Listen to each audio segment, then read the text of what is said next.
And welcome to Songs for the Struggling Artist, the blogcast. My name is Emily, and I am glad you're listening. This is episode 114, and I don't always manage to record more than once in a week, but this week I am. And I thought this blog would be good to get out sooner rather than later. The news is happening so fast, and every minute is a different madness. So there's this like rush to be current. I don't feel like I need to be current most of the time, but there's somehow like, I don't know. You got to encapsulate it as something in the moment before the moment is like something else entirely. Anyway, this post, I put a whole lot of trigger warnings on, but in fact, there's nothing in this post that is not actually in the news right now. It just feels like the news should be a big trigger warning. I don't know. I feel like I'm not actually triggered when I'm reading the thing, and then like half an hour later, I'm just furious. So that's why I was extra careful about including some, hey, heads up, just because it's a crazy time. Anyway, so if you have had enough of all of the stuff that's in the news at the moment, and by the moment I mean here it is, it's September the 26th, then this post is probably not for you right now. And this blogcast is not what you need. But probably what you need is like just a quiet room. And no, I don't know what you need. You may need this post. What do I know? I don't know. Everybody needs different stuff. So here it is. It is called, this post is one big trigger warning. If you're a woman, you're probably totally triggered right now, and I hope you're taking care of yourself and not actually reading anything on the internet, including this. Trigger warning, all of it. Anyway, here we go. I thought I was younger, but when I looked up the dates of Anita Hill's tribulations in the Senate, I discovered I was not the young teen I thought I'd been, but 18 and in college. I thought I was younger because of how much those hearings impacted me. I thought I was only just learning about the bizarre sexual politics of the adult world, but I guess I'd already gotten an inkling. I'm thinking a lot about my teen self and how she experienced Anita Hill's experience for reasons that are probably obvious given what's going on in the Senate now. Those who are teens now are much savvier than we were and are already full participants in the digital world. Emma Thatcher's tweet is incredibly self-aware. She said, "Hello, female high school student here. I would just like to say that the emergence of this whole teenage boys should get a pass because they're not mature enough to understand consent narrative is probably one of the most unsettling things I have ever witnessed." That's Emma Thatcher on Twitter. While the content is different, this response reminds me of my experience of the Hill hearings. In that case, the picture the hearings painted of the working world ahead of me did not make me relish the prospect of growing up into it. As Katie Anthony said in her blog post, "This is what triggered looks like," I am also triggered. I have been trying not to be, trying to pretend that none of this has anything to do with me, but in fact, I am fucking triggered by all the rape apologists coming out of the woodwork. The subtext of much of what I hear coming out of the GOP defenders amounts to, who among us hasn't raped someone? Or at least tried? Who among us hasn't covered the mouth of someone to stifle their screams? There are GOP women saying this sort of thing is completely normal and happens all the time, and there's nothing to see here. Someone call some more hearings. I think we have a whole lot of cold rape cases to prosecute. But why am I triggered? No one ever did anything so horrible to me as what happened to Dr. Ford. I am lucky. I am so lucky. And I suppose that's what's triggering me. I have some intense survivor's guilt. I was always a hair's breadth away from such an event. There's been a lot of talk of this was the 80s. It was different back then. And sure, I suppose it was. And realizing retroactively how many rapes I dodged is part of what's freaking me out about all of this. It's also making me furious. I mean, I am finally getting some perspective on the teen sexuality of the 80s and early 90s, and I have realized that it was a goddamn war zone. Rape and sexual assault bullets were just whizzing past me, and I just happened to have never caught more than a light grazing. Meanwhile, so many of my peers ended up with bullets lodged deep, and scars that will never heal. I mean, sure, I knew at the time that boys were encouraged to try to push past girls' boundaries, and it was up to girls to figure out how to avoid getting raped. But I think we all recognize how Dr. Ford's experience goes that extra awful mile. At least all the women do. Yes, if you were a girl who wanted to make out with boys in the 80s, you probably got really good at moving hands away from places you didn't want them, at pushing boys away, at saying stop, at saying no. All the rapes I missed so narrowly are coming forward in the current climate. What's cycling through my brain and body are all the times I had to raise my voice, push harder, shout, get out of the car, call a taxi, or walk swiftly away. If only one of those boys had turned up the music, or covered my mouth, or decided he enjoyed a fight, I'd have not been so lucky. It would have only taken one. What I find myself turning over is how I experienced sexuality entirely on the defensive as a young woman. Every time I went on a date, I was fully prepared to defend myself against rape, and I fully expected to have to. Every time. Where was the joy in sexual intimacy? I had no idea such a thing was even possible then.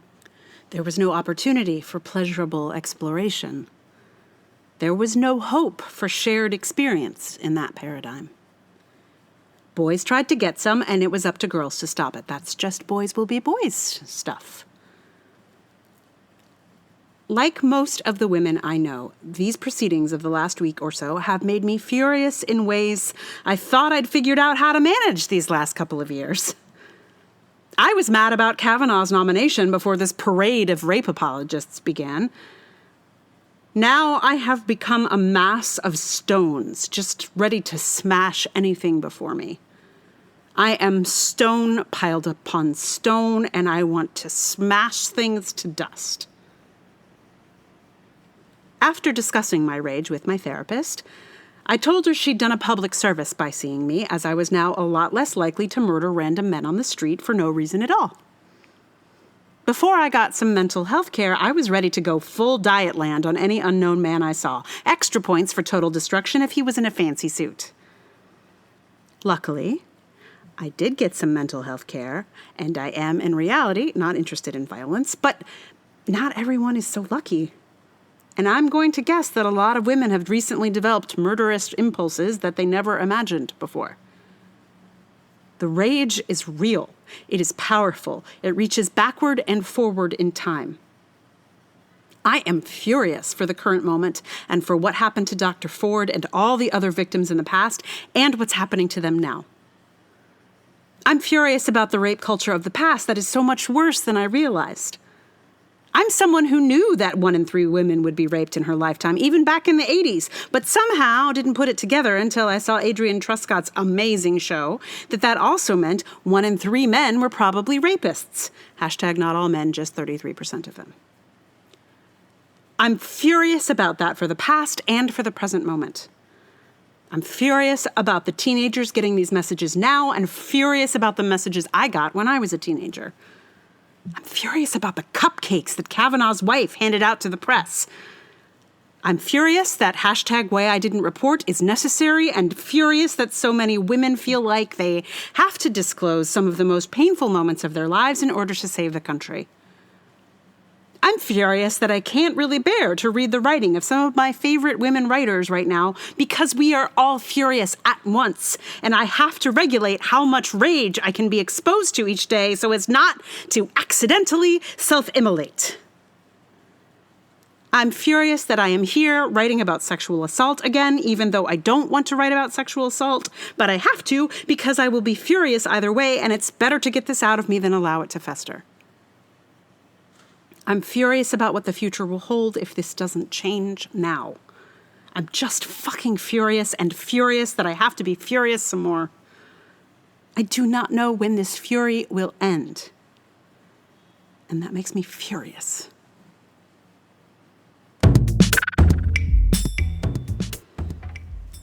Hey friends, are you still here? You still with me? I hope so, or not. I hope you're like in a bubble bath with a glass of wine, or something. I don't know, or just out storming the Capitol or smashing things. Something. Yeah, it's just getting worse and worse, isn't it? It's just really like every second it gets worse and worse. It's so crazy. Anyway, I read a really lovely article that I'm going to recommend to everyone, not just those who are triggered by this, but those who are in support of people who are triggered by it. And if you're listening from outside of this crazy country, I don't know what to say except for like, thank you for sticking with this madness and for your support from afar. It's rough in here right now. So thank you for existing and for reminding us that there are other places in the world. So much appreciated. International listeners, thank you. So the article I was going to recommend to you for everybody is called How to Support Your Loved Ones During Hell Week. It's on KatyKaty.com. Katy is KatyKatikate. It's Katie Anthony is the writer who I also mentioned in this piece. She's really helpful to me right now. I feel like her rage it matches my feeling and the like need for not rage at the same time. Like the support is, yeah. Anyway, so if you feel like you need to like pass on how to help, that article is great. It's also just good if you have no support. It's still good to read because you can support yourself. You're your own loved ones, friends. I hope. Anyway, I recommend that for you if you are needing it. So the song for today, I have learned. So I wrote this piece 2 days ago, and 2 days ago, 3 days ago. Anyway, recently. And I waited to podcast it because I didn't have this song ready. I had to learn it in the last couple of days. And because it's the only song that can go here. And this song is by a woman called Dion Ferris. She had a few hits in the 90s. And this song is Don't Ever Touch Me Again. There are really not very many songs about assault or sexual assault or rape or any of those things, at least from the woman's perspective. And I'm not exactly sure what the story behind this song is. I do know that this was the song that I went to when I ended up in some situations where I felt particularly furious about lines crossed or trust violated. Like an instance where like a really good friend who, didn't have space in the apartment. So I slept in his bed and then I woke up and he's all over me. And I'm like, what the hell? I've known you for years. And then all of a sudden in my sleep, anyway, I believe I listened to this song about 27 million times after that incident. So it is the go-to for me, this song, in those situations. Luckily, I haven't had to go to this song in quite some time, but it was good to return to it because it is. I think it's important, and I would love for Dionne Farris to have a bit of a comeback. She was lovely. I had this whole album and I loved it. So come back, Dionne Farris. We love you. Anyway, this is Don't Ever Touch Me Again.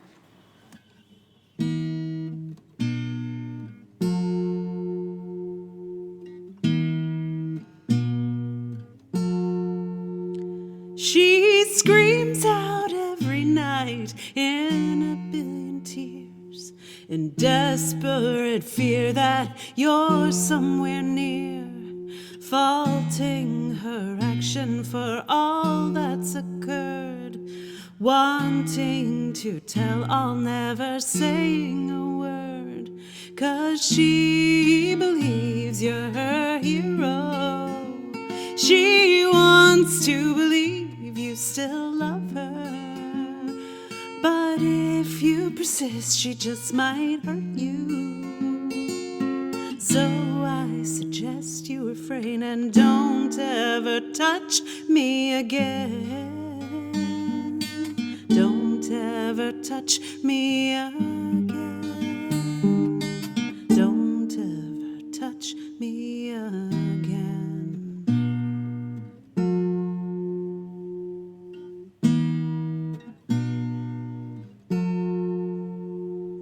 You're trying to regain a sense of reality, only inches away from pure insanity, releasing the anger, the hurt, heartache, and rage. No more feeling like an animal stalked, trapped, and caged, 'cause she believes she's a survivor. She knows that she's on the right track, but just you remember she's a beginner. So I suggest you refrain and don't ever touch me again. Don't ever touch me again. Don't ever touch me again.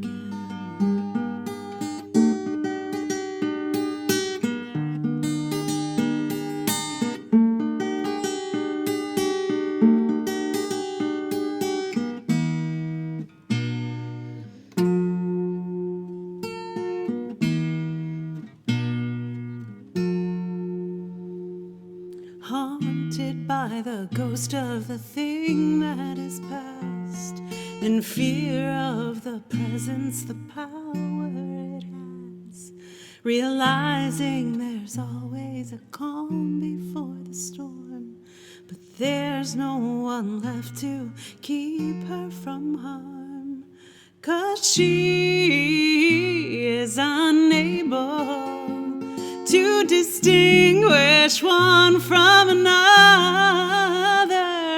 All she knows is she's not gonna let it happen again. You should have left this one alone, but I bet you won't ever touch her again. Don't ever touch her again. Don't ever touch me again.